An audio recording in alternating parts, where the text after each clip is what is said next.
Europe.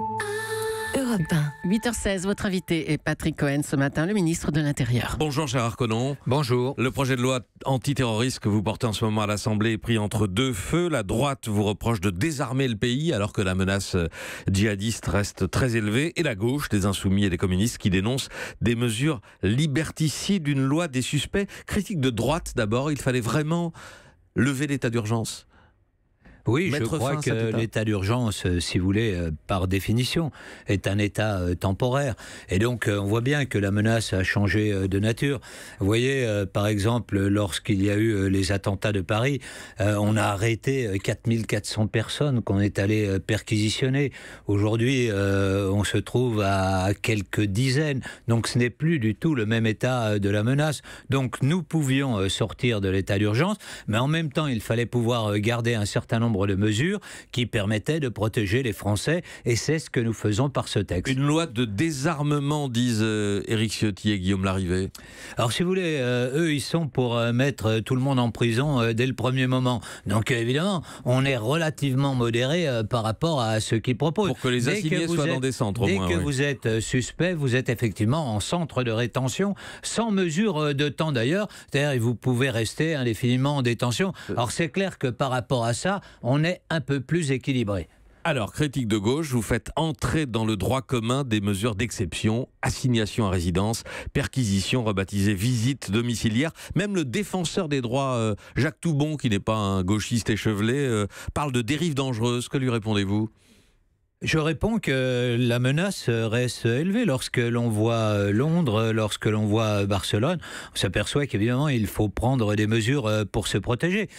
En plus, si vous voulez, ce n'est pas la transposition de l'état d'urgence. Vous voyez, par exemple, dans l'état d'urgence, vous deviez aller pointer 3 fois par jour à la police ou à la gendarmerie. Là, c'est simplement 1 fois par jour. Ouais, et en plus... C'est pas mal quand même, ouais. Oui, c'est pas mal. Mais en plus, il y a la possibilité, si vous acceptez par exemple de porter un bracelet électronique, de pouvoir vous déplacer plus librement. Je rappelle que ça concerne 39 personnes donc, qui sont soupçonnées Et pas de plus à vouloir l'avenir commettre... Sauf, si vous voulez, si à nouveau on connaissait une période d'attentat absolument extraordinaire. Évidemment, on montera en puissance, mais cela correspond, on va dire, à l'état de la menace réelle tel que je le vois aujourd'hui. 39 personnes fixées chez elles ou dans une commune ou éventuellement dans un département, Alors, sans on nous a reproché que c'était trop grand. Hein. Sans la moindre preuve, en tout cas sans des éléments qui permettraient de les poursuivre en justice. C'est ça qui fait dire à une partie de la gauche que c'est une loi des suspects. Oui, mais pourquoi ?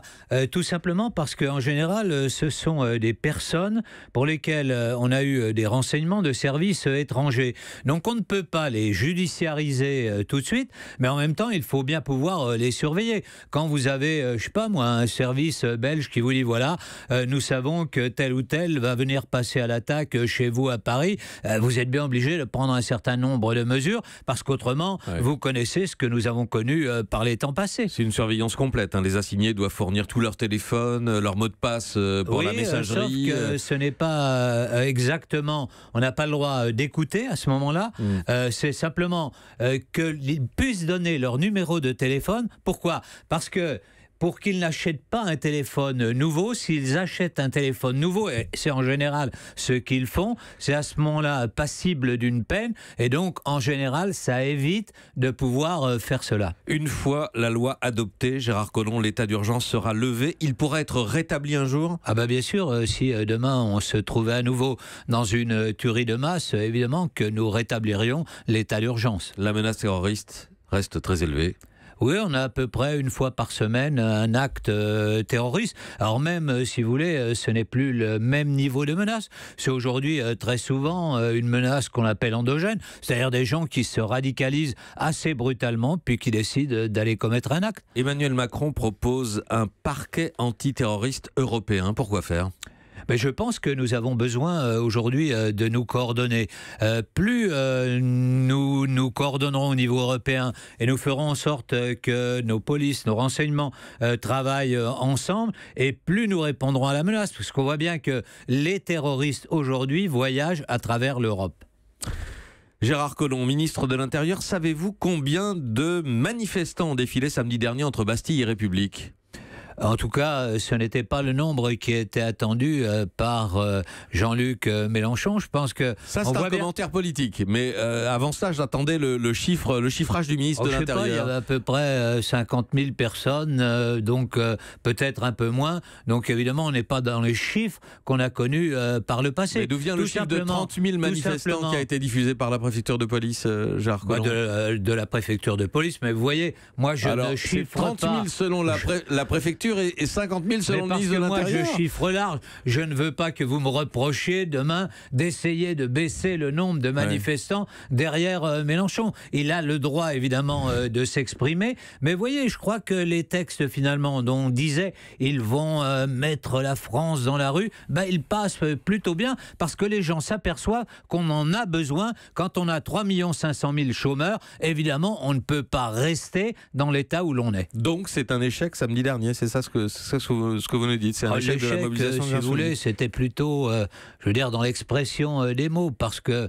on peut reprocher beaucoup de choses à Emmanuel Macron, président de la République, mais de là à évoquer la Seconde Guerre mondiale et le nazisme, je crois que c'était un peu fort. Enfin, tout de même, pour ce qui est de la mobilisation contre la réforme du Code du travail, vous avez fait donner de gros moyens depuis lundi pour empêcher les barrages routiers, des moyens de force de l'ordre. Les routiers qui étaient en grève, les syndicalistes se plaignent d'avoir que vous ayez voulu casser la grève ou faire de la répression antisyndicale. Non, je crois que la mobilisation était moins forte que ce que l'on pensait. Nous pensions effectivement qu'il y aurait des blocages très très forts à travers la France. Et puis finalement, les choses se sont passées plutôt mieux qu'on ne l'attendait. Vous avez tenté de les empêcher quand même, ces blocages. Chaque fois, on essaye évidemment d'empêcher les blocages. On ne va pas laisser la France se bloquer. Bien évidemment qu'on réagit, parce qu'autrement, les Français nous le reprocheraient. Vous voyez, si tout d'un coup, à Paris, évidemment, on roule en transport en commun, mais ailleurs, dans la grande banlieue, on prend quelquefois sa voiture. Donc, si vous n'avez plus d'essence à la pompe, on nous le reprocherait. Y compris en menaçant d'envoyer les camions à la fourrière ou de retirer les permis des routiers qui bloquent. C'est arrivé. Ce n'est pas tout à fait normal de bloquer une route, une autoroute. Nous vivons dans un état de droit, nous le faisons respecter. Le budget 2018 sera présenté tout à l'heure au Conseil des ministres. La police aura-t-elle les moyens de travailler l'an prochain? Gérard Collomb, ses conditions de travail vont-elles s'améliorer? Vous avez vu que l'Alliance, le syndicat de police, va boycotter le discours du président Macron demain à Lyon. Oui, on revient effectivement de loin. Moi, je comprends d'ailleurs un certain nombre de policiers qui se disent aujourd'hui on n'a pas les moyens de travailler. Vous voyez, dans la période du temps de Nicolas Sarkozy, on avait baissé les forces de police de 7500. On les a réaugmentées au cours d'ailleurs des 3 dernières années, c'est-à-dire à la fois sous la présidence de François Hollande et celle d'Emmanuel Macron. Mais nous ne sommes pas encore revenus au niveau où la police était en 2007. Donc évidemment qu'il faut encore travailler. On va augmenter le budget de la police de 1,9%, faire plus d'ailleurs en matière d'équipements technologiques, équipés à la fois de tablettes qui pourront permettre de vérifier directement sur les fichiers SPRT, ne pas pouvoir contrôler comme on le fait aujourd'hui 7 fois par jour, équipé de caméras, bref, avoir une police qui petit à petit soit une police où il y ait de l'apaisement entre nos concitoyens et la police. Et renouveler des matériels vétustes, parce que les policiers s'en plaignent. Il y a régulièrement des témoignages qui sont accablants. Nous avons mis quelques dizaines de millions d'euros à la libre disposition des préfets pour qu'ils puissent mettre le petit coup de peinture qui va bien, la réparation de la fenêtre qui ne se ferme plus. Bref, on a déconcentré les crédits pour qu'effectivement les policiers puissent travailler dans de meilleures conditions. Pour les véhicules qui ont plus de 300 000 km, il faut plus qu'un petit coup de peinture. Je suis d'accord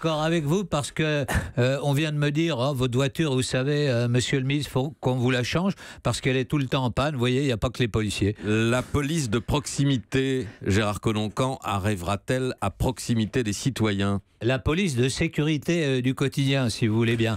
Nous sommes en train de travailler c'est vous qui avez changé l'intitulé. Sur cette thématique. Et donc, on se donne jusqu'à la fin de l'année pour travailler entre les différents services. Et donc, elle verra le jour au début de l'année prochaine. Au début de l'année prochaine, mais concrètement, sur le terrain?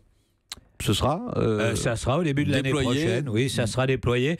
Alors, si vous voulez, dans un premier temps, nous allons essayer de faire un certain nombre d'expérimentations dans des communes de type divers, à la fois là où il y a beaucoup de violence, de délinquance, dans des zones qui sont un peu plus calmes, dans des zones qui sont plus aux limites de la gendarmerie. D'ailleurs, peut-être réarticulera-t-on la